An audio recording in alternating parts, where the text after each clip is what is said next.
to the I-80 Club, I-80 Live on this Wednesday night. Josh Peterson, Jack Mitchell hanging out. If you are with us tonight after the fact until Friday, you are a patron, and we very much appreciate you subscribing at patreon.com/I-80 Club. If you are listening after the fact, you can become a member of the I-80 Club by going to patreon.com/I-80 Club. We do podcasts multiple times a week, and Jack and I, along with some of our subscribers, had a meeting on Monday night, the board members, and we discussed some plans for the future, some different ideas, and we're excited about what is to come. So we'd love to have you join us again, patreon.com/I-80 Club. Jack, hello, how are you? If you subscribe, you get bonus podcasts. Bonus pods! Bonus podcasts above and apart from the regular schedule. So yes, if you like this, you want more of it, or you just want to support us to help us allow us to keep doing this and putting out podcasts that you like to listen to. And also you can jump into the Discord and meet some friends, talk about things like Star Wars or the NHL or do it yourself at home projects or books or whatever books. You do. Everybody's got their own little combo of topics, right? Kind of take this one, leave that one. Take this one, leave that one. We've all got our own recipe. That's why it's a perfect place. So yes, indeed it is. So we would love to have you there. Bonus episodes and more. The Discord server, which is very, very fun. Jack and I have been trying to figure out how to describe the Discord server that makes it kind of all-inclusive, right, Jack? Because you don't want to say it's like a message board, because then people are like, I hate message boards. If you say it's like Slack, some people would say, what is Slack? I don't even know what Slack is. What is this, 2017? Yeah, exactly. You know? So it's like, it's really cool. But that doesn't make anybody want to join. Hey, Jack, you want to come join my really cool thing? You're like, what the hell are you talking about? So you just got to, trust us. Try it. You got to try it. Even if you don't know what it is, you don't like it, give it a try. And worst case scenario, you could be like, well, that's $8 down the drain. Yeah. Hey, I would say this, Jack. If you are a Husker fan and you like, maybe you hate Reed Stumanji's great stats that are like all encompassing and depressing, this is kind of where he cooks. He lets us in on some of the things that he's doing before he puts it out on Twitter. Yeah, let's market other people's content. That's a good idea. Dave Fight is in here. Dave Fight hangs out from time to time. Shout out Dave. We got a few media people who hang in here from time to time. Schaefer will swoop in every once in a while. Yep. Have some comments about something. Caleb Henry will be in here. Yeah. Mm-hmm. Bigelow's back. People know Bigelow's back. Bigelow's back. He's dropping college. People don't even know we have an inside info channel too. Yes, we do. And that in thing fact, was it was updated this week. It was. There's some stuff going on in there. Stuff going on again. Patreon.com/I-80 Club. Bruce asks if it's like Signal. No, way more secure. Way more secure. So feel free, invite any and all of your folks who want to come in here and chat with us about a variety of things. Let's see. Fight says the day fight tier starts at 12 cents. Well, Dave, you set that up and we'll give you a cut. It's just a private Discord with you and Dave is what you get for that. You guys can build your own community with the two of you living. Keena says this is what Discord looks like for the unfamiliar in its AOL chat room listings. Oh, it kind of is. It's like AOL chat room for 2025. Honestly, it's closer to the 1996 internet than it is to 2016 internet. Yeah. I don't know if that makes sense or is true, but whatever. Once again, Jack, on our Jordan Nice. Once again, Jack, on Unsportsmanlike Conduct today, John made a passing reference to my glorious idea of a post-game show with no callers. And he said, oh my gosh, post-game show where you're just reading text. And I said, I didn't say it, but I was thinking, you're talking about the I-80 Club, where we read great comments from our amazing subscribers. That's what we do. That's what we do. That was a hilarious show because John came in and thought I was going to agree with him on that. And when we were talking about that, and I was like, yeah, no, you're wrong, John. Taking calls constantly sucks. Yeah. So John turning into somebody who wants to talk on the phone is one of the odder occurrences, one of the stranger occurrences that's happened in recent years. I never knew him as I like talking on the phone guy. And now suddenly, Jack, I think I told you this story before. When we found out we were going to have text messages, it was in a meeting, and John was like, that's stupid. Nobody is going to no one's going to text the show. And I said, what? What are you talking about? Why would no one? He's like, no one's going to text the show. I wouldn't do it. I'm like, okay, well, that doesn't mean anything. And what happened, Jack, when we turned on the spigot of text messages? Tons of text messages. Yeah, lots of texts. It's the way to do it. It's the way to do it. Yeah. What are we talking about that? We got spring football going. Got any thoughts on the practices you've heard about? I've heard zero about the practices. The only takes that I have seem to be yet again about Matt Rhule. There was a lively discussion again this morning about weight gate, if you will, 240-pound gate between some of the subscribers. Josh D'Lo and me were on one side. Chuck and others were on the other side. Wait, was this on the Discord? Did I miss this? It was in the Husker football channel. Okay. Yeah, we talked about it earlier today. I was not available to get on Discord today, but now I'm very curious. What was the contention? I could go ahead and be the judge and jury here if you'd like. Yeah, this is great podcasting, but let's just read some comments, shall we, and see what was going on in the Discord server. Discord. Now, I guess this is behind the paywall, so maybe we don't read too many and say, hey, if you want to see what's really going on, you got to subscribe. Read every other word, and then people can fill them in. Well, before scolded for he overweight the PC, which I get the idea. Yeah, you kind of understand. D'Lo kicked it off yesterday. He said, "Well, minutes before Rhule scolded them for insinuating he was overweight after the last PC," and then in parentheses he wrote lecture, which was ridiculous because Coach is the one that stated 240. You mad, Coach? You don't want misinformation out there? Clear it up. Instead, I'm sure we will get multiple pods centered around what Dylan Raiola might weigh. And then he added, come back, Dirk. To which then Chuck said it doesn't matter how much he weighs, who cares, yada, yada, yada. And that was kind of the beginning of just a bit of a debate on how important or not important this topic is amongst Husker fans and spring football and all of those things. Okay. All right. So I don't have a clear ruling on that because I don't know what the question is. I just don't know.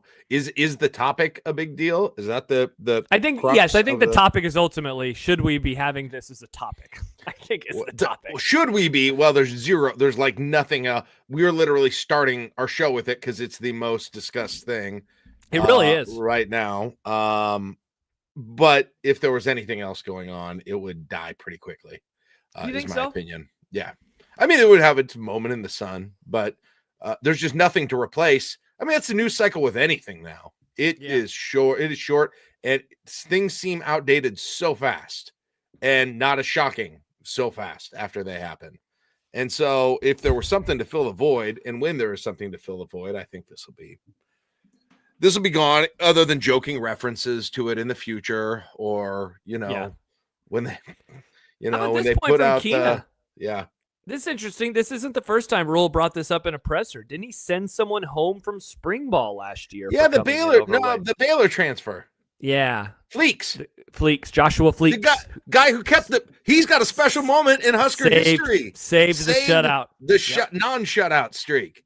Give that dude a statue if they keep that going. They should bring him when they get to game, 1,500 or whatever. I don't know what the number even is. But and have a ceremony for him. Jack.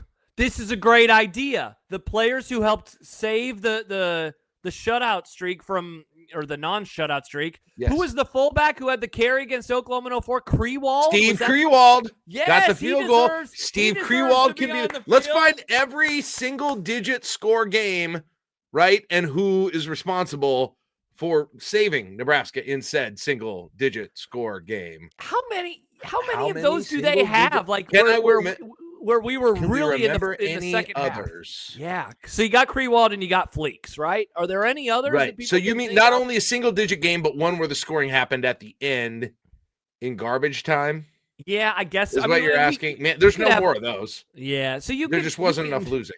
Oh, wow. Fight. Y'all are stepping on content I have started. Oh, whoops. Stay tuned to HuskerMax.com. Maybe you shouldn't have let me hack into your Signal account then. Yeah, Dave, that's true. Why are you posting in Signal about all of your great column ideas that you have coming up? I read it all. I've already got all the clicks on HuskerMax. The money's all gone. Anyhow, nice.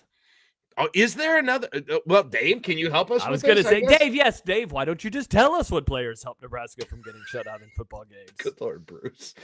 Oh my gosh, Bruce! Wow, yeah, people hate. Back to that. We'll get back to that in a moment. Just let us have this The Callahan field goal late. Biff says that's the Oklahoma game, right? That's the Oklahoma game. That's the Oklahoma game. Yeah. So Krewald. So for those who don't remember, for the youngs out there, Nebraska was trailing Oklahoma in 2004. Like what, 30-0, 33-0. It was a horrible, unmemorable football. Jack, I barely remember that game because I was sweet on a girl, and I was like hanging out with her that night. It was on, but I Nebraska I was excited. Typical me. You talked yourself into it. Run, no, when he got that run, I was psyched. I was like, put that field goal up. You would have been on Twitter. You would have been on Twitter scolding people for being. Absolutely would have. I absolutely would have. It's too bad there's not Bill Callahan era Twitter for Jack Mitchell. That would be incredible content. Wouldn't that be a cool project to take like columns that were written during, about games in the past, but turn them into tweets that look like from the 90s? Right? You know how you guys do that thing and you read HuskerMax? HuskerMax. We did that again today. What if you turned those all into tweets so it looked like it was a thread during, Nebraska versus Kansas in 1991 or something? That'd be kind of cool, actually. That's a really good idea. Yeah. So Nebraska, they why were people critical of Callahan for that play? Because weren't people? It was a fullback trap. It was an old school, like, it was not only a big play at the end, but it was a fullback run. Callahan wasn't really running the fullback. No. And so it was like this fullback trap that went. And then they kicked a field goal. They did it on purpose. They kicked a field goal so they wouldn't get shut out. I loved it. I went away with sweet taste at the end of my mouth on that night. Tears in your eyes. Thank you, Bill Callahan, for. I knew we had something going in the right direction then. Man, Bill Callahan, I miss that guy. He was a fun guy. Let's name the offensive lineman who got like sued or something criminal, something that happened to him because of the warm-ups in that game and going after a fan. Do you remember this? Was that game? Yeah. Oh, yeah, because that was the fucking Hillbillies game. Yeah, yes. Thank you, Adam. That was that. Let's see if anybody has it without They're shooting guns and they're throwing fruit. By the way, Jack, did you remember this part as I look at the HuskerMax box score? The David Dykes, right? Was that his name? David? Yes. Mm-hmm. David Dykes, 39-yard field goal. Oh, maybe that's it happened with 0 seconds. Did you know this? It happened at the buzzer? I knew that. I forgot about that. I thought it happened with like a minute or two left. Oh, it wasn't my guy. You're right. I think Sam's right. He got shot with a pellet gun. Maybe that's what it was. I thought he was the one who got in trouble, but maybe it was something about that. Yeah, that's hilarious. Anyway, Darren DeLone is the name I was looking for. So, by the way, we're thinking of doing some Be Kind Husker Rewind episode. Not thinking, we're going to do some. Oh my gosh, I'm rewatching this right now. Jack, do we need to do this game? Here's the fullback trap from their own 30 with 31 seconds to go. He crosses the 50, crosses the 40, crosses the 30, gets down to the 25. I thought it was going to score. That is incredible. And I was like, time out. At home, I was like, time out. Get it. Time out. Get it. Oh, my gosh. Well, I forgot that he wore Joel Makovica's number. He wore 45. And then they ran another one? Did you know this? Did you remember they ran another I thought that one trap? No, I thought they went straight to the field goal. Yeah, they ran another one, and then they spiked it with 1 second to go. Oh, my gosh. That is so funny. Sandro. Oh, wait. They have the wrong kicker up on the screen there from Fox, and then they make a field goal. Wow. Who knew that this is how we were going to start the podcast? 2004 Nebraska, Oklahoma. Maybe if I can say, what was the last shutout? I should know this. Is it the Arizona State? Okay. Yeah. So it's the Arizona State game. Yeah. And then other games where Nebraska scored single digits. Yeah. Since then. It's not a long. Well, that's really hard. Pitt in 2005. Remember the Pitt game in 2005? Yeah. Yeah. There was somebody 7-6. Who scored that touchdown? 2005. No idea. Isaiah Fluellen. Dude, it might have been. There was a comment a few minutes ago. Where was it at? The 62-3 Ohio State beatdown. See, I think the issue with that, though, at least in terms of this discussion, is it did happen early in the game. I don't think that the field goal in the 62-3 ass whooping in 2016 happened later. For the ceremony, I think we can have anyone who scored the single digit. The single point. Anytime there was one person who scored in a game. Yeah. Well, it could be a touchdown and an extra point, but anytime there's only been one score, then they're invited to the ceremony. We got to have a lot of people out there. It can't just be, right? It just can't be Fleeks alone with David Dykes or whatever. That'll be awkward. We need a big Drew crowd. Brown kicked a field goal with 7:45 to go in the first quarter versus Ohio State to make the game 7-3. and that is the closest the game was the rest of the way as Nebraska lost 62-3. Oh my gosh, that was Adam so just bad. posted a picture of Kellen Houston, who's now a doctor. Who's what is that? An orthopedic surgeon? He's a freaking orthopedic surgeon now. The dude who jacked the dude at the Iowa State game. Oh my in 2003. Gosh. Yeah, he punched somebody. Bruce says Indiana this year, right? Oh, never mind. What was the score of the Indiana game? 56-7? Isn't that what it was? Man, I forget so fast. Did Nebraska score late in that game? I thought they scored. I thought they made it 14-7, and then people are bringing up the Missouri game. What did you say? I said Iowa State, just because it was Missouri. I was at that Missouri game, so I probably. Oh wow! Look at this screenshot from Fight. This is how close NU was to avoiding a shutout in 1996. I don't see. I've never watched that game. I watched it live, and I haven't seen it since then. Now, that's a game we could do for Be Kind Husker Rewind if we want to be nasty. Who is that trying to catch that pass there? I wonder. Well, Dave's writing a column, so he definitely knows the answer to this question for you. Kenny Cheatham. Let's see. Matt brought up the 9-7, 8 fumble loss to Iowa State. Wow, did you know, Jack, that the score that Nebraska had against Iowa State was by, here's a name from the past. Wait, which game? Which year was this? I didn't hear this. This is Iowa State 2009. The 800 fumble game. Remember this game? The fumble game, yes. Nebraska loses 9-7. They score in the first quarter to go up 7-3. And it was Dontravius Robinson on a 3-yard run. Remember that name? Never come up with that name. Yeah, I would have never come up with Dontravius. I am so proud. That was such a depressing game. That was such a depressing. I'll tell you what. I thought Paul Rhodes was going to have a lot bigger career after that. Me too. The next year, they beat Texas. They beat Nebraska and Texas in back-to-back seasons. There was a time he was on my Nebraska hot list. I'll say it. What? Yeah, I said it. You're critical of people for wanting Pat Fitzgerald, and you had Paul Rhodes on your hot board? I mean, I got caught up in the Paul Rhodes moment. Didn't we all, to some degree? Maybe not. I mean, not like you did. Or the Connor Poll question. Didn't we all get caught up in the Paul Rhodes? I should tweet that at him. You should. Poll question. I had a poll question. Didn't we all get a little caught up in the Paul Rhodes mania? All right, I'm gonna say that. I remember what I said. Did you have Paul Rhodes on your hot board? Oh man, that's funny. No, it's did we all, I think it should be did we all get a little caught up in Paul Rhodes mania? All right, that sounds like more like one of their poll questions. I'm trying to remember how. See, I-formation says yes, he was. No way, really? Oscar for I guess I'm not completely out of there. There was a little moment where I thought Paul Rhodes was the guy. It was a crazy time when we all had Paul Rhodes fever. It's true, right? Wow. It was only 15 years ago, but it feels like decades ago. All right, I just sent it to him, so we'll see if that becomes a poll question. All right, live update Corey, coming later. 8 turnovers, 7 points. I wanted to die. That game was so bad. That game was Fight. I got drunk that night. Nice. Okay. You know, we have some Be Kind Husker Rewinds edited from our great subscriber Matt's guy, who has helped us out. Jack, there's a part of me that thinks we do need to do some sickos losses. You know, we're going to do the Groin Kick Chronicles later this year. I think that we might need to do some absolute sickos garbage losses because it'd be fun to commiserate with all of us. We did the 1994 Orange Bowl that one time. That Iowa State game would be a good one.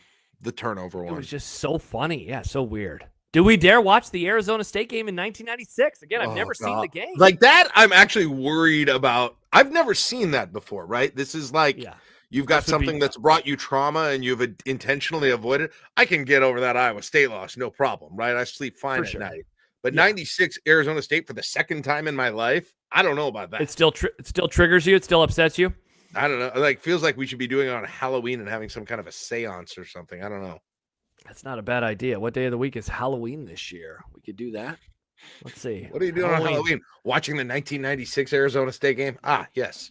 A tradition. Jack, Halloween is a Friday night. Remember the last time we did a Friday night show earlier this year, last month? This was very depressing. Oh, was it the boardroom? We had our conversation about the mashup, Be Kind Husker Rewinds. No, that was on Saturday. That was Saturday. I can't remember. Yeah. I've been thinking about that idea. I still love that idea. Yeah, if you missed it because you didn't have a chance to listen to Saturday's show or you're not a subscriber, and again, you can do so today at patreon.com/I-80 Club. We would love to have you as a subscriber. We ended up talking about doing a Be Kind Husker rewind of the best quarters in Husker football history, and thus what quarters would those be? We had a couple that came to mind immediately. The Missouri first quarter in 2010 was one when Roy Halou rushed for 3 touchdowns or whatever it was. Just an absolute ass whooping. Right. D'Lo says 1988 Okie State first quarter. Yep, that was a good Arizona one. State 95. I don't know which quarter because they won 77 to 14. The first play from the game, Clinton Child. I was on. That's the game I snuck into. Nice. Clinton Childs had that first long touchdown, and somebody said before we were talking about before the fourth quarter of Missouri 09. I liked that one a lot. Oh, that's such a good one. That is such a good one. Whatever. I don't know what the best one from that Kansas State game in 2010 is, but whatever quarter was best. Oh, yeah. That one. Good times. Yeah, either probably like the third, maybe. Right. The first or the third. Colorado 2024. You got to say it. Dude, the whole first damn half should be in there. God, you got to say it. What a great time that was. What a great time that was. Fight 48 in the third quarter of the 1983 Colorado game, NCAA record. Jack, yeah, that was when I was 48 in games anymore, and they did it in one damn quarter. Jeez, come on now. One quarter. What year did Taylor go off KSU or Washington in 2009? Well, was that at Washington? When they won at Washington, he went absolutely nuts in that game. I don't know what quarter it was. That was 2010, and that was 10. He said 09. That would have been like probably the third quarter. I think is like when it really just kind of exploded. Good call, Mavskerbator. Fourth quarter of Colorado versus Colorado. Yeah. D'Lo, Fiesta Bowl second quarter. Yes. Nebraska's second quarter in that game. We've already watched that game. We have. But God, what a great time. What a great time. Whatever was the best of the Halloween game against Colorado, probably the second quarter, I think. Oh, the 52-7 game? Yeah.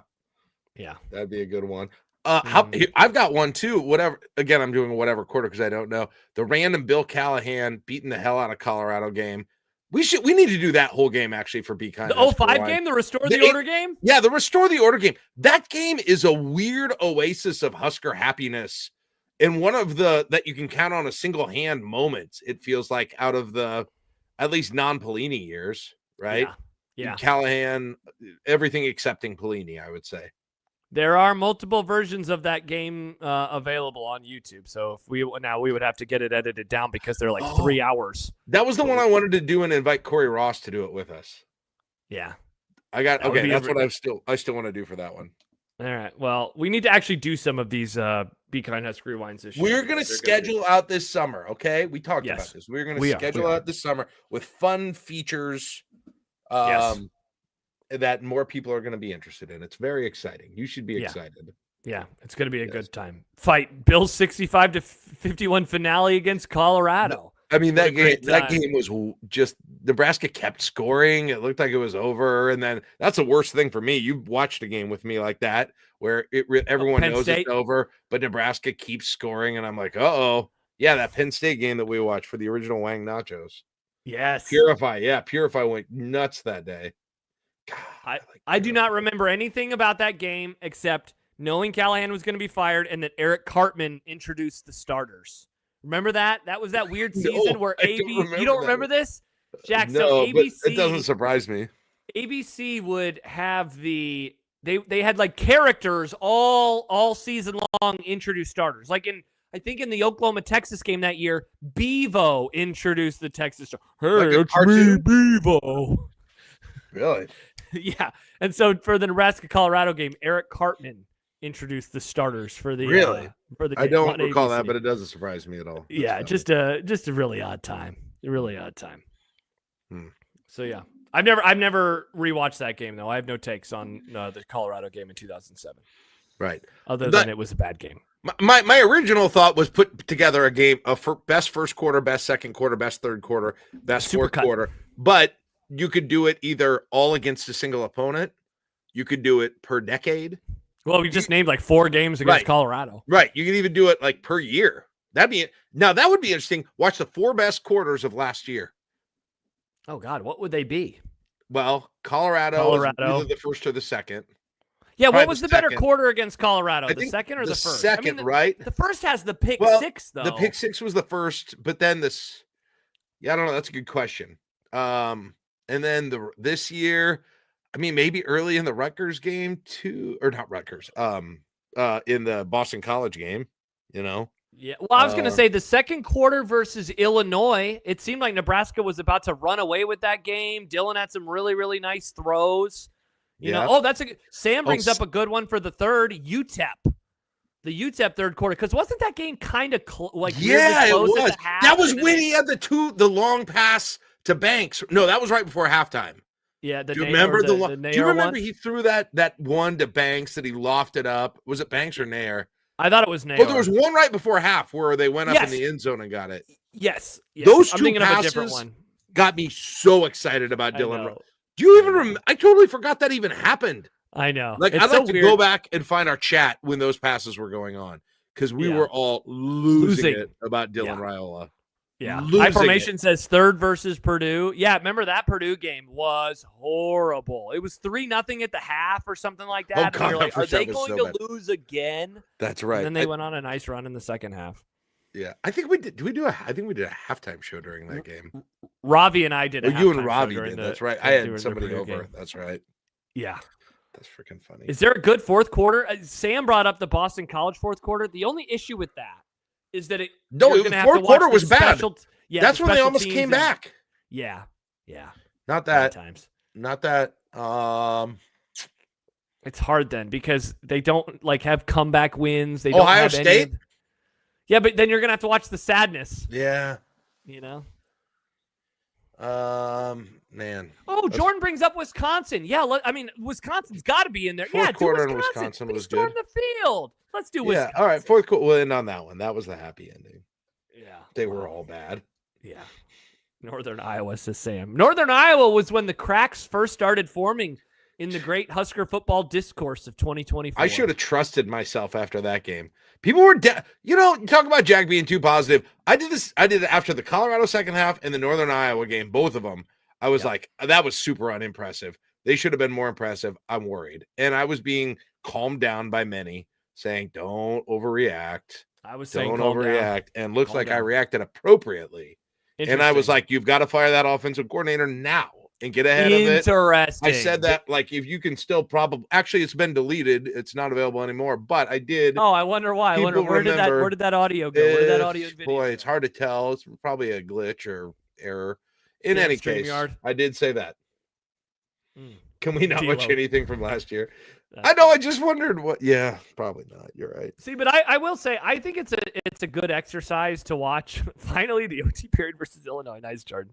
God, I think it's a good exercise to watch games from the previous season beforehand. Well, I guess I used to think that, Jack. It's sometimes kind of hard now with the portal, but I think you could watch.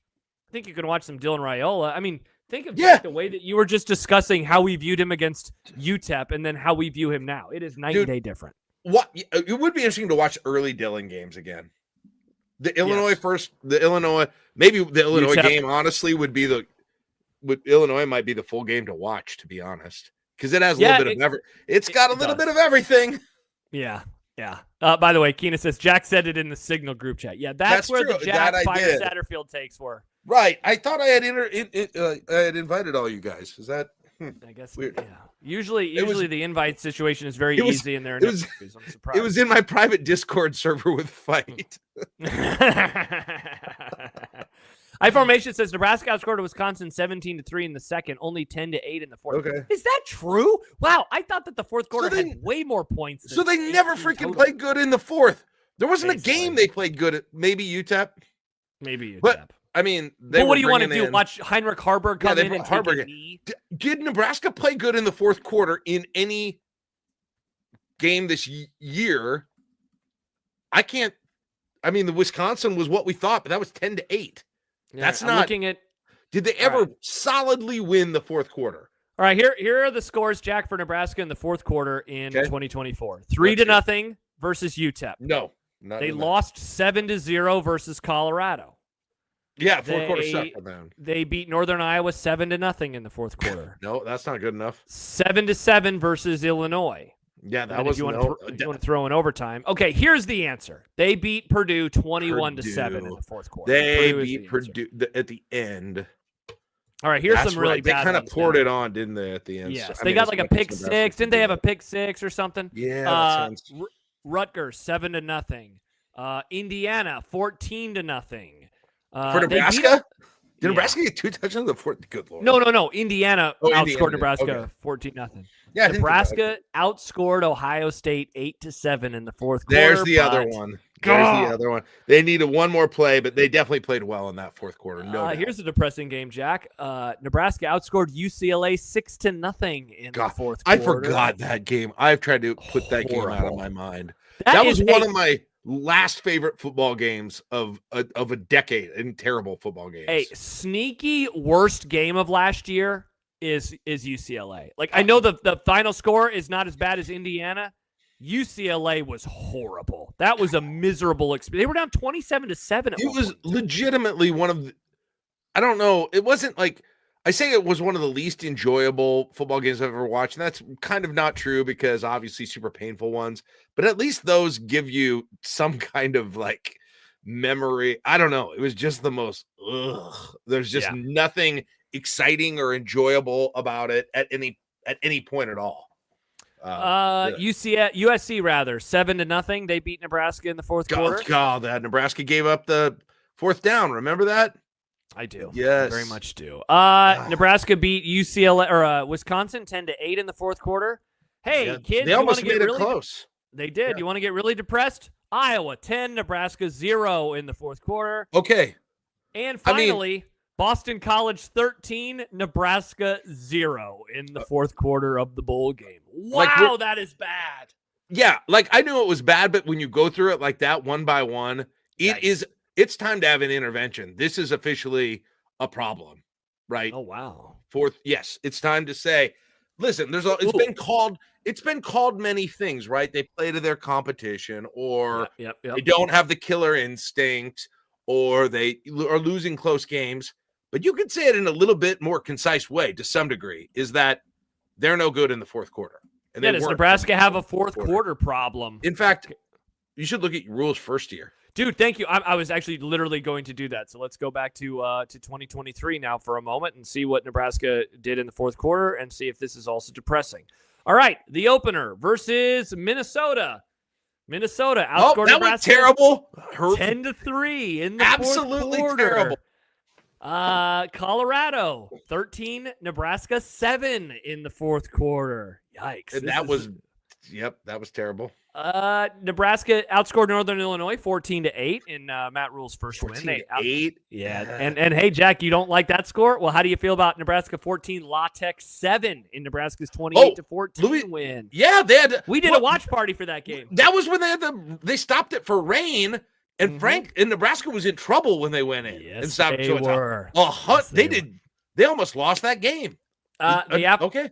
Yeah, the aforementioned Joshua Fleek's game, Michigan 10, Nebraska 7 in the fourth quarter. Game was over. It doesn't matter. Nebraska's Friday night win in Champaign against Illinois was actually 0-0. But remember how Nebraska had like the ball on the Illinois side of the field like every damn possession, but they kept turning it over? Emmett Johnson had one of his only fumble that year in that game. Didn't Malachi have a really nice fourth quarter catch though in that game to move the chains? I think early in the second quarter. I would say that was. The defense was awesome. Really good. It was really good. So great. I think they won that. I will give them obviously a win. And if you held even with them and you beat them on the road, that's a thumbs up. One thumbs up in the fourth quarter.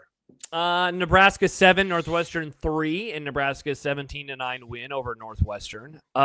Here's a weird one, Jack. They were out. Oh, sorry. I've actually eliminated that Northwestern game from my head, I believe. I remember it for going to my mother-in-law's birthday party that night is how I remember that game. Watching the end of the game and then leaving for the party. Here's one, Jack, that is nowhere near as indicative of the ass whooping that Nebraska gave Purdue. But Purdue outscored Nebraska 14-10 in the fourth quarter of Nebraska's 31-14 win. Remember, because Jeff Sims came on the field and they decided to fart around and turn the ball over for no reason. Oh. That's right. Remember that game? Is this just an equipment problem or something? Was that game? No. or Yeah, did Harper get actually hurt? No, that was Maryland that I'm thinking of. Okay, so the Purdue all right, they won that one in the fourth quarter. Yes, we're good on that one. Purdue won that game 14-10 in the fourth quarter. Oh, Purdue won. Okay. Yeah, they had more points. Got it. All right, that's out. And now let's get just depressed. Illinois. Nebraska 7, Michigan State 7, and Nebraska's lost to Michigan. Maryland 6, Nebraska 0, and Nebraska's lost to Maryland. Neither, obviously, killed. Nebraska outscored Wisconsin 3-0 in the fourth quarter, but overtime did not go Nebraska's way. They outscored 7-0. And finally, Iowa 3, Nebraska 0 in the Black Friday Spectacular 2 seasons ago. So we've got the Illinois game, his first year for sure. We've got, what do we say for the Purdue game? Purdue is with a bullet. The so answer to this we have 2 games that we feel confident out of 2 years. 2 games that we feel confident Nebraska won the fourth quarter. Yeah, like confident that Nebraska was significantly the better team in the fourth quarter, given whatever the game context demanded. Yeah. Wow. How about this, D'Lo? Our coach is underwhelming. Underwhelming. Man, I mean, that's a problem. Yeah, that's the problem, because the other thing you could count is how many teams stole it from Nebraska, that Nebraska went in. That's the crazy thing. You count Nebraska went into games ahead in the fourth quarter and lost them, tied or ahead in the fourth quarter and lost them, probably 3 times more than they simply won the fourth quarter, right? Mm-hmm. That probably happened 6 times at least, I'm going to guess, over 2 years. So that happened 3 times more than Nebraska simply outplaying the other team.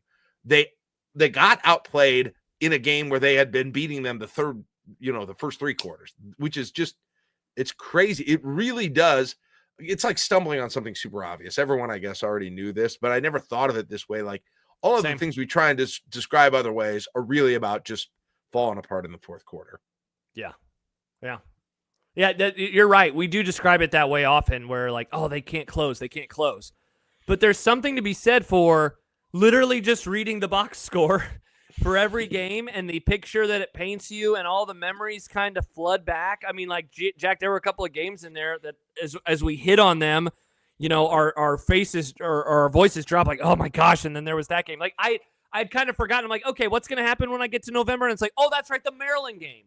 Like, what a horrible, horrible moment that was in time when Nebraska blew the Maryland game. Oh, look, and then Wisconsin was the very next week. And, of course, when we were doing the 2024 season, the Iowa loss, Right. I was listening to – what was I listening to recently where that game came up? And it was just like, wow, Nebraska really did – I think it was the Pick Six pod. Wow, Nebraska really outplayed Iowa last year. And then it didn't matter because they just completely shit the bed in the fourth quarter. Just not great stuff. Man, yeah, how many of those were there? Jeez, that's crazy. Just how many where the other team didn't only outplay Nebraska, but they came back from a hole to do it. Yeah. Just brutal. Like you win half the fourth quarters. Josh, win half the fourth quarters, right? Win a third of the fourth quarters. Yeah. And how many more wins does that net you? I mean, it's crazy. Yeah, so I guess spinning it forward, because spring ball's now started, and so I think that we're probably about, and when I say we, I mean like the program is in terms of them moving forward. I'm guessing that it's now going to be about what is happening inside of spring practice and not so much like the program big picture. But as you start looking forward, you do wonder if this is something that they are going to be able to fix.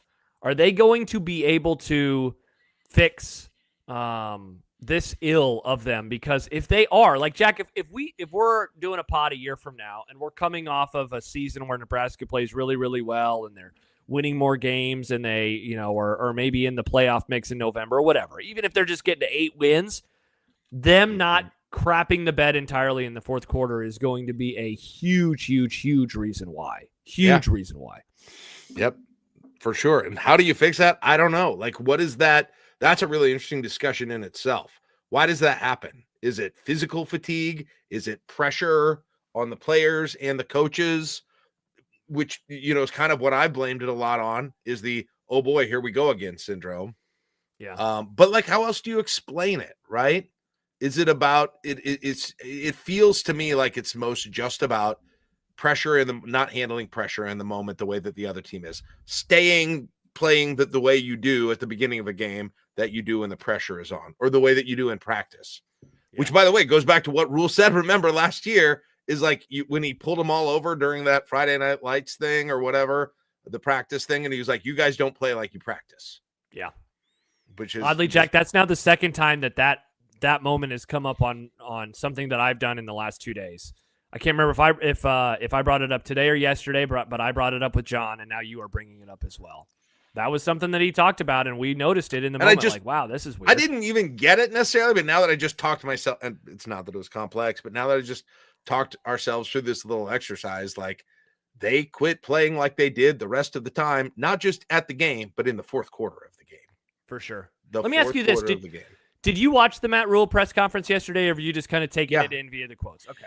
I had it on, kind of in the background while I was working.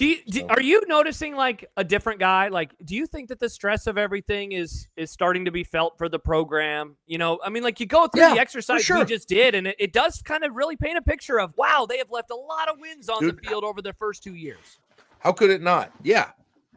I think the answer to that is yes. I think you can see and hear the impact on the way that he talks, the way that he kind of enjoys things. You can see the job. You can just, it's just like you can see the whole thing wearing on him, like it did on Bo Pelini, like it did on Scott Frost, right? All those guys came in feeling like they could, beat the world, and they had a system that worked, right? And they were confident, and they were a little, to some degree, all in their different ways, somewhat fun-loving at the right time. And we saw that sapped out of all of them. Completely sapped out of all of them in that group.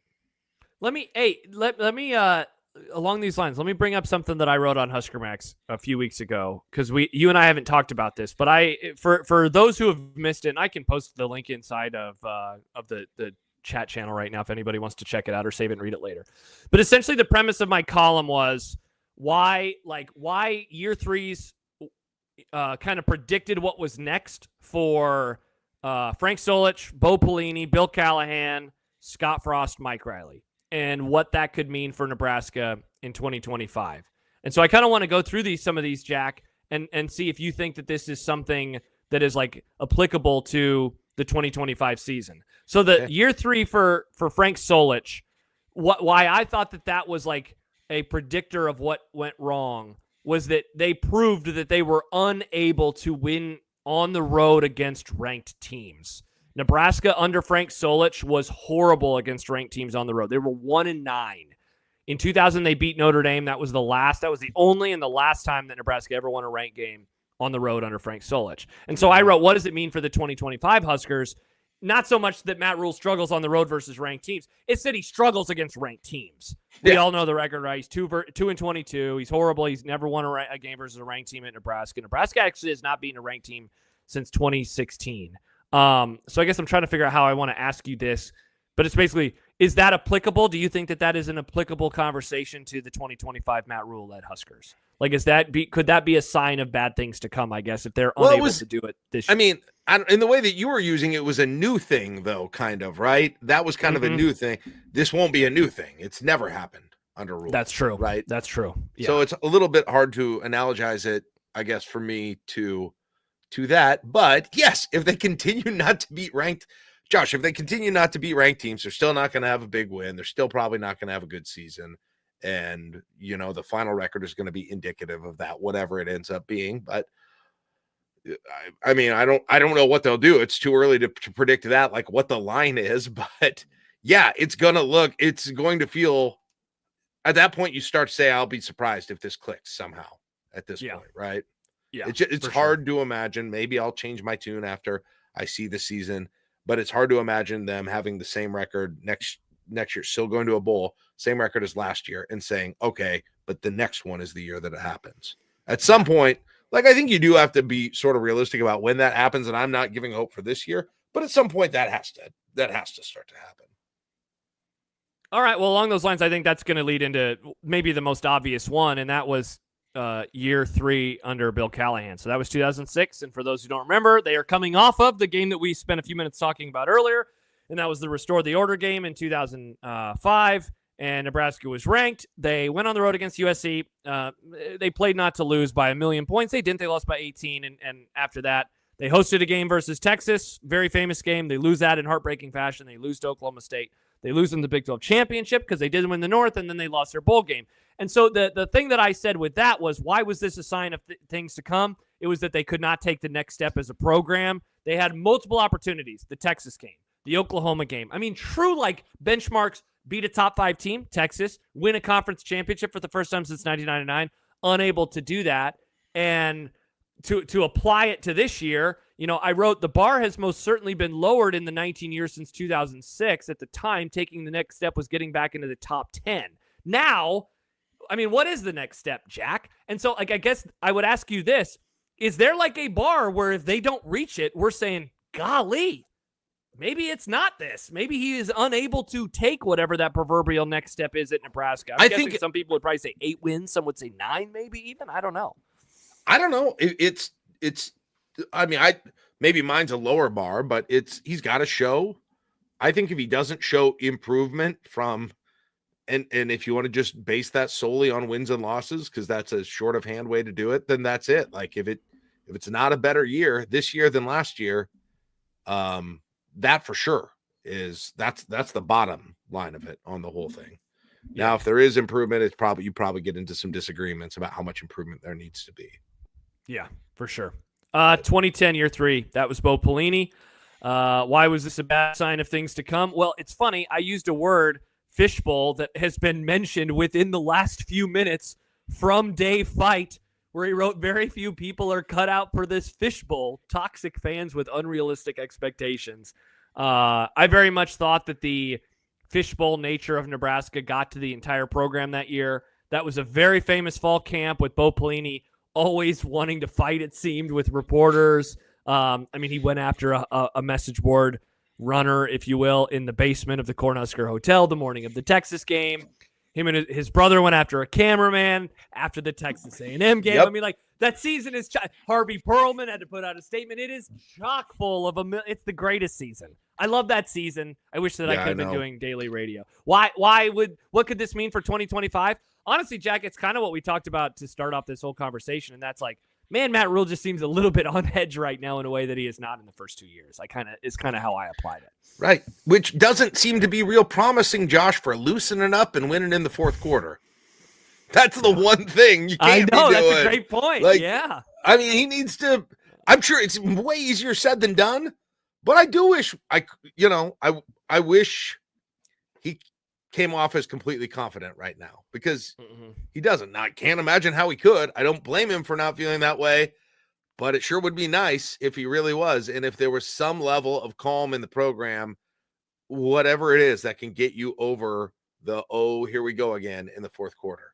I mean, God, it doesn't matter even if you've got a huge lead. We went over games where they won and they had pretty good big leads, but and that's a little bit weird when you're emptying the bench. So I'm not going to get too picky about that. But yeah, God, I don't know what it's going to take. I don't know if it's going to be Dylan Raiola. I don't know if it's going to be the players. I don't know if it's going to be the new coaches that are brought in, have a different sense of, maybe Dana Holgorsen, right? I'm sure plenty of people had play calling complaints about the fourth quarters where Nebraska got outplayed or gave up a lead, right? Passing it too much, not running clock. Yeah. So maybe Dana is going to be able to there's just going to be some level of calm. You would think he would be fairly calm about it. But again, he was there for one of the biggest fourth quarter meltdowns. But again, that was really not about him. I don't know. It was mainly about the freaking punt fumble, but yeah. 2 more then. Mike Riley, 2017. I don't know how much of this is applicable, Jack. Like, he got fired. Like, that was the hardest one for me to come up with. Like, what is applicable? Well, what could this mean for the, because like, okay, why did the Mike Riley? Why was year 3 a bad sign of things to come for Mike Riley? Well, he got fired. So like, I almost had nothing. I wrote, I don't think Matt Rhule is on the hot seat, but I didn't think Mike Riley was either. Yeah. I said, I guess it's best that there doesn't exist a 2025 version of Scott Frost out there. Like, that one's kind of hard. The last one is obviously it's Frost, and his year 3 was COVID. Yeah, that's weird. Why was that a sign of bad things to come? Here's what I wrote, and honestly, I think that this just kind of ties back into what we have been talking about today, And that is that, like, years 1 and 2, if you wanted to believe in Frost, there were a lot of excuses to be made. I certainly was making them throughout 2018.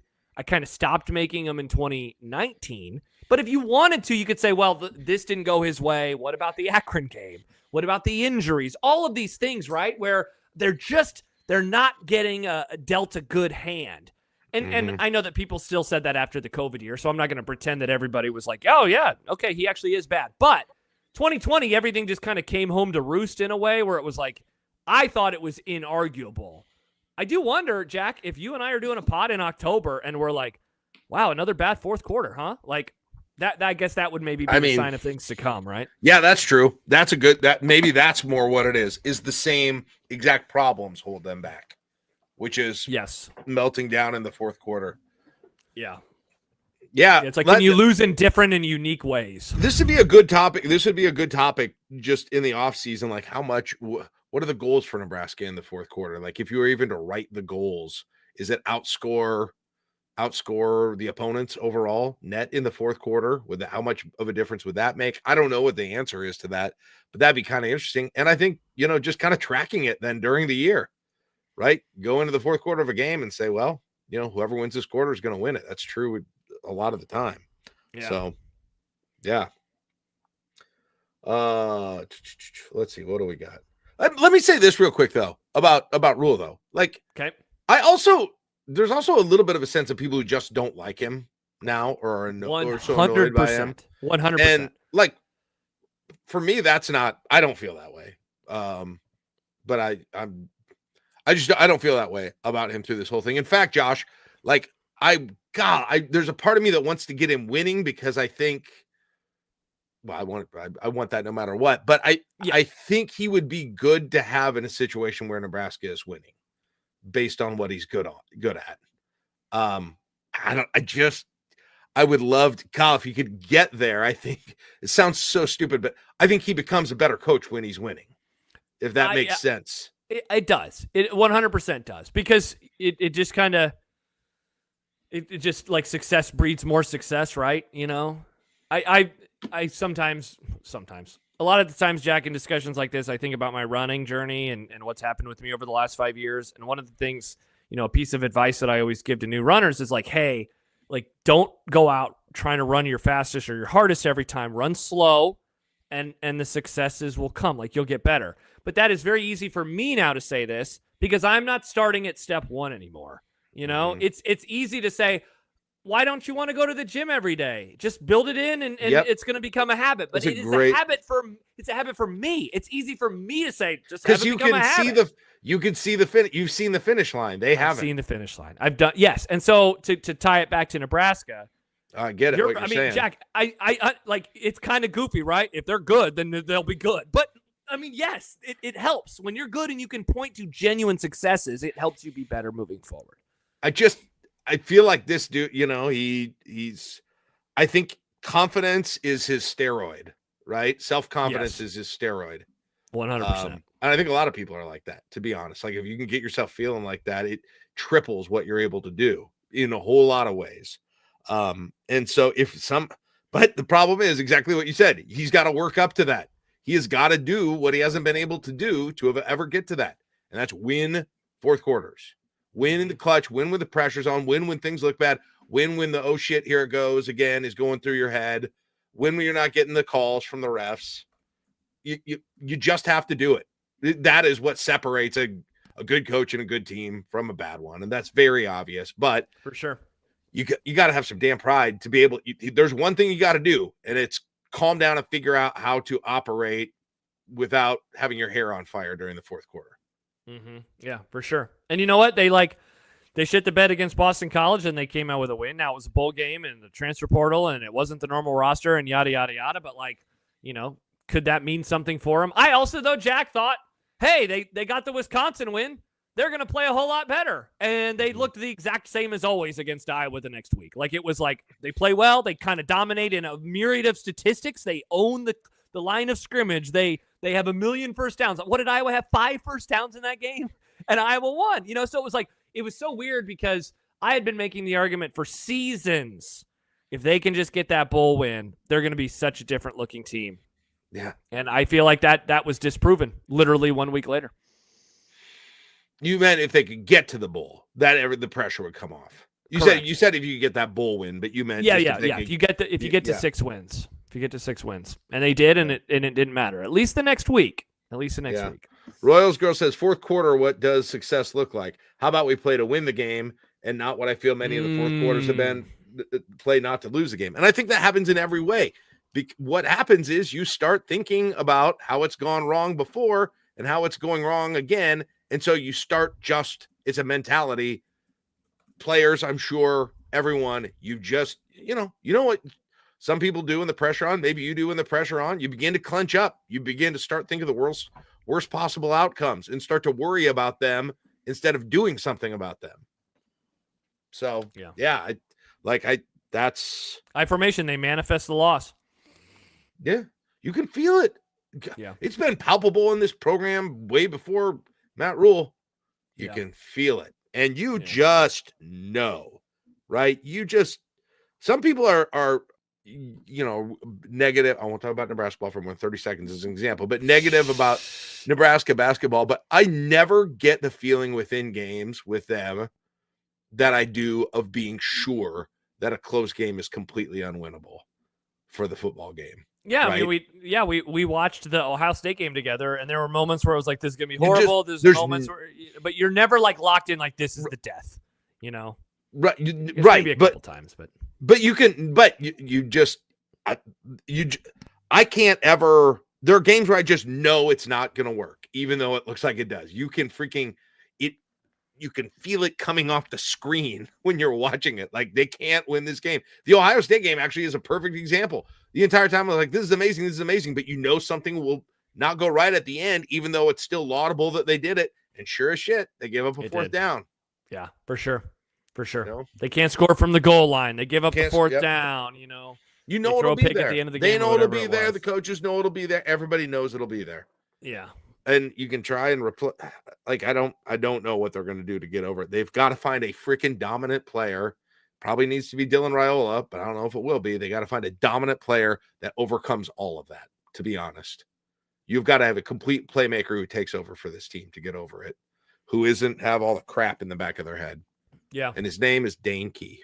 Dane Key, baby. Keena says, when I was learning to ride a motorcycle, you learn not to focus on the line or the cones you're trying not to touch because you will go where you look. That's 100%. Feels like a good metaphor for the team. You're already thinking of the outcome, the outcome and your reaction to the outcome before it's happened. Yeah. And so that's why instead of focusing right on what's in front of you. So yeah. Good discussion. That was a really good discussion. It's kind of philosophical a couple of times. And I think it's, there was a comment from D'Lo. Now, I don't think we're going to do a Be Kind Husker Rewind on this game, but he says, Iowa loss was so bad. I think a lot of the fan base has forgotten. No. Unacceptable. Some need to rewatch. We will not be doing a rewatch of that. But it is a good reminder of just like, this is what happened. How do they not make the same damn mistakes again? How do they not make those mistakes again? Yeah, it's incredible. It's special teams mistake. Again, you can mark them down. It's not even that they lose all the time, Josh. It's that they do with the exact same things. Yeah. It's like the same. It's Groundhog Day, right? Key false start. Key false start is going to be in there somewhere. Special teams just completely F up. That'll definitely be in there as well, right? Late game turnover, fumble. A drive that starts but stalls and never gets the winning score. I mean, the defense playing well the entire game and then out of character giving one terrible thing up. Yeah, well, Dave, how about this? Two comments. Dave, in theory, elevating special teams up to, let's just say, mediocre will solve so much of this. Honestly, that'd be a really interesting to look at, Josh. If you went through these fourth quarters we talked about and plugged in a well above average special teams. Yeah. And what does it look like? And which ones it changes Iowa, right? Off the top of the bat, right? You figure. That I'm trying to think of what other ones during the Rhule era that you could say the same thing. Oh God, That'd be interesting to factor probably in. a lot of it. Yeah, I mean, suddenly you're talking about punting and field position, and certainly if you feel comfortable with your field goal kicking, it's going to be an entirely different conversation. Adam, I think, puts it succinctly though: stop doing dumb shit. Yeah, stop doing dumb shit. The motto for Husker football. Maybe that's what they should wear on T-shirts. Stop doing dumb shit. Oh, yeah, I don't know. Man. Pretend Theo the brings fourth up quarter is Illinois. the first quarter. Yeah. Oh, Illinois, is that another special teams one? Well, they missed the field goal right at the end of right at the end of regulation. Didn't they miss the field goal? And Fight makes a good point too. Field position. I mean, some of that. How many other times was there a kickoff that a team got a good return on before their final drive of the game? Exactly. By the way, speaking of Theo, as we sign off tonight, Jack. By the way, this was we never actually had the discussion that we meant to with that, which was about Dylan Raiola and the whole weight gate. That's right. We were getting into that one question and then had an hour basically stuff rabbit hole. And then we never did. That was a fun rabbit hole to go down. I'll say this real quick about that, just because we started it. I just said all the stuff about I like Rhule and everything else, and I want to see him succeed. But come on, man, with the thing, he started obviously he started it. Come on, man. Yeah, I know. He started it. You are too careful about what you say. Yeah. And he talks about it in that answer. Oh, I'm usually really careful, and you guys took it wrong. Come on. Then why did you say a number? We're all adults here. It's okay. That was a message to I mean, why do you even say anything about it today? Oh, I know. Because he definitely brought that on. Adam, dudes listing games. God, we do love listing games. Yep. Dudes, we love doing stuff. Speaking of games, Jack, Theo writes, after Nebraska ball, March 31st, prayer hands emoji. Jack, will you be giving the audience what they want? If God gets that prayer, he's going to be like, all right, this is a typo. A post game for the Crown. This has got to be spam. Jordan, guess we'll have to wait until next time. I don't know, Jack, man. Are you gonna promise after Nebraska ball? We never. First of all, I'm not gonna ever on the season. We never when they lose. It just ended. I will not do one after they lose in the Crown. Okay, that's not in my contract. What if they win though? What if they win on Monday? I would be more. If they win, I would be more likely to pop on and have obviously a major. You'll probably do some coke, just to celebrate. Look at that affirmation. I would watch after Nebraska ball. There you go. Dave says, "Boss said Nebraska ball's in the Crown Championship against Villanova." Yeah. It doesn't even have a coach.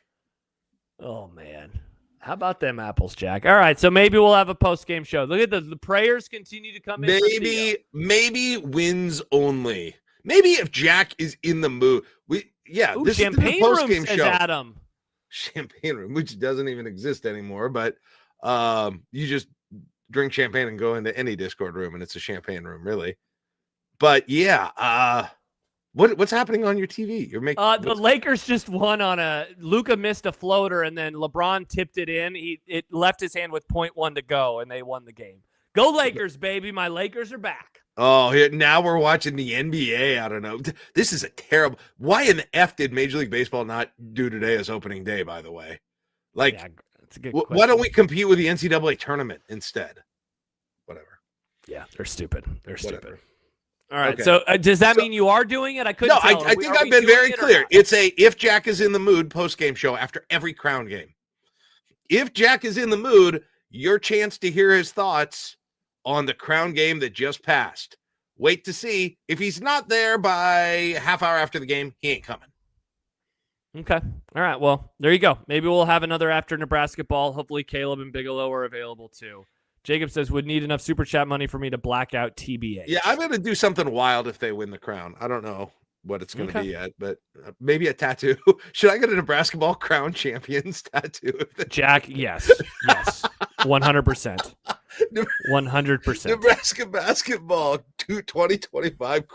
God, that'd be amazing. That would be really good. That would be really good. I'll consider it. We'd very much appreciate you hanging out with our subscribers by going to patreon.com/I-80 Club. All the comments that we read on this episode came from those subscribers. You get access to bonus episodes, exclusive content. Also, like Jack and I do hang out in the Discord a lot too. So like we're there, we're chatting, we're having a good time, spreading good cheer and sometimes inside information.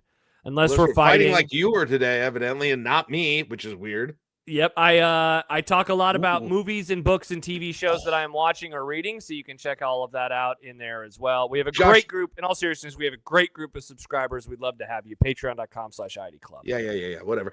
Jordan just said in the chat, Brasky Ball wearing a crown. Yes. All right, well. Brasky Ball wearing a crown. We're about to retire with what you're about to make.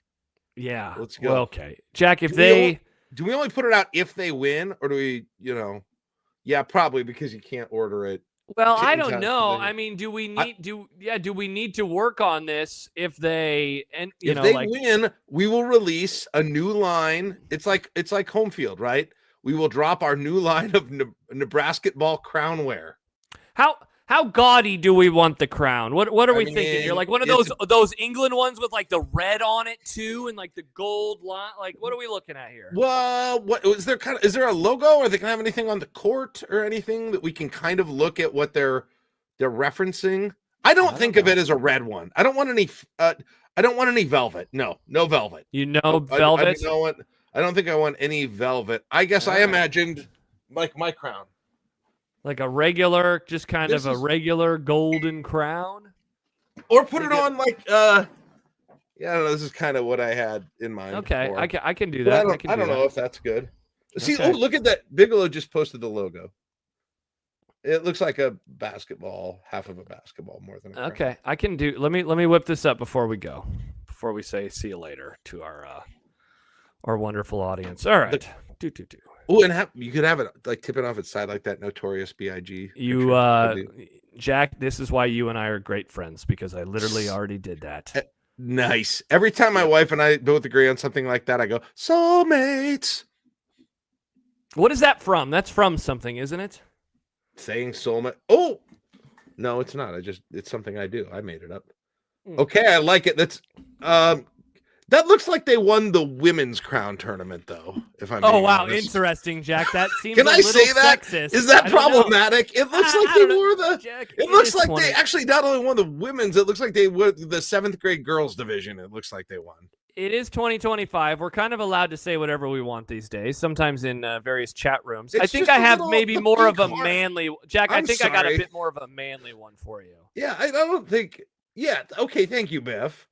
What did Biff say? He said it's a little effeminate, to be fair. Yeah, Keena says, wow, is this a bit more manly for you there, Jack? I kind of like, that's a little like King Arthur's courtish. Jordan says an I-80 Club is canceled. No, you're not allowed to get canceled anymore. You can do whatever you want in 2025. I-Formation says it even has a Vegas look. All right, Jack. I guess we're like doing after Nebraska ball. We have to. We got the logo. Yeah, I might like to see some other ones, but I like how he's wearing it. You definitely did a good job in the 75 seconds that you had. Yes, thank you. I do what I can.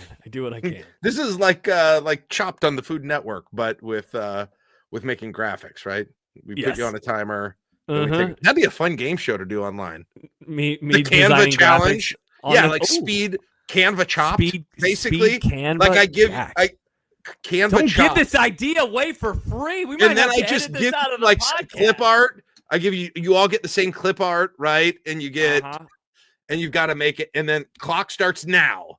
And then everybody canvas the hell out of it. Like Josh is like, get all over that. Canva challenge. And then we're like, time, drop it.